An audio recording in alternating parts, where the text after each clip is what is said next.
উদ্যমে এবার ঝাঁপাবে, অবশ্যই নতুন করে পুরোপুরি নতুন করে ঝাঁপানোর চেষ্টা করবে এবং আমাদের এই বছর সেইভাবেই প্রিপারেশন চলছে এবং সবাই দেখতে পাচ্ছে কিভাবে খেলছে।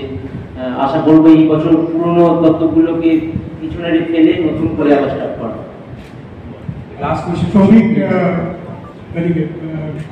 একটা প্রশ্ন হচ্ছে যে মোহনবাগান এই সল্টলেক স্টেডিয়ামে দীর্ঘদিন হারেনি, প্রায় 18খানা ম্যাচ আমি যদি না ভুল হই।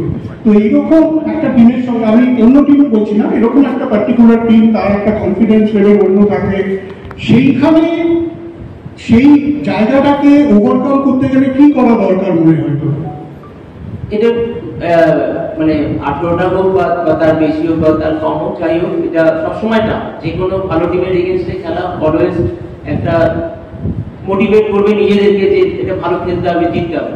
যখন ডার্বি, এটা একটা স্পেশাল গুরুত্ব। এটা নিজেদের, আমাদের দলের সবাই নিজের 100% দিয়েই সেই ম্যাচটাকে জেতার চেষ্টা করবে। এটা অবশ্যই বাড়তি গুরুত্ব।